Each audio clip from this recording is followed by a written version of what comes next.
અને આવી રીતે 11નું વ્રતનો મહિમા ફરી એક વખત સુખદેવજી મહારાજ પરીક્ષિતને કહે છે।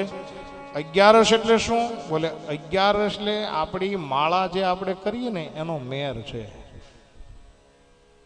તમે 108 પારાની માળા કરો તો એનો મેર કયો? બોલે મેર છે એ 11 છે।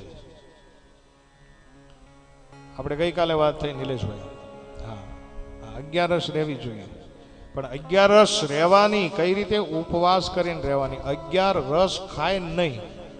ઘણા લોકો 11, અમારે કાલ 11 હતી પણ કાંઈ કહેવાય નહીં। હા જ્યાં જાય ત્યાં એટલું બધું ભોજન બનાવે, એટલું બધું બાપુ ફરાળી છે, રોટલી ફરાળી, ઢોસા ફરાળી, પણ કાંઈ વાંધો નહીં, તમને જેમ અનુકૂળ આવે એમ જીવો। રામને નહીં ભૂલતા, કૃષ્ણને નહીં ભૂલતા। 11 છે એ મેર છે, મેર। તમે જો 1 થી 10 નો સરવાળો કરો ને તો એ 54 થશે। 11 ને બાદ કરી નાખો, કેમ કે એ મેર છે। પછી પાછી બીજી જે પારા આવે એ શું છે? બોલે 12 થી પૂનમ, એનો સરવાળો કરો એટલે થશે 55, પણ અમાસને બાદ કરી નાખો, કેમ કે અમાસને દિવસમાં નથી ગણવામાં આવતો, તો એનો સરવાળો 54 થશે। એટલે 54 ને 54 કેટલા? 108। આપણે 108 પારાની જે માળા ફેરવીએ છીએ એનો મેર છે 11, એટલે 11 નો ઉપવાસ કરવામાં આવે છે।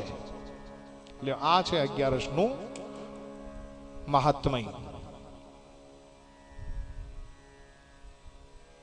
વિજ્ઞાનની ભાષા પણ કંઈક અલગ છે। આપણે બધા દરિયે રહીએ છીએ રાજુભાઈ, આપણે દરિયો હાવ નજીક થાય, કાંતિભાઈ હે રાબડા કુંભારિયા દરિયો હાવ નજીક, તો દરિયાકાંઠે જે રહેનાર હોય ને એને ખબર હોય દરિયાની અંદર ભરતી નો ઓટ કેટલે ક્યારે આવે? બોલે 11 થી પૂનમના ગાળામાં, સમજ્યા? અને આપણા શરીરની અંદર પાણી કેટલું છે? વિજ્ઞાન કેટલું કહે છે? પાણી H2O, વિજ્ઞાન ભણ્યા હોય તો કયો 70% આપણા શરીરની અંદર પાણી છે। બાકી પછી રક્ત, માંસ, મજ્જા આદિ આદિ બધું છે। એ પાણી છે ને 1 થી 10 સુધી એમાં ભરતી અને ઓટ આવે છે। એમ આપણા શરીરની અંદર પણ કંઈક પ્રક્રિયા એવી છે। આપણું શરીર એક સમંદર સ્વરૂપ છે।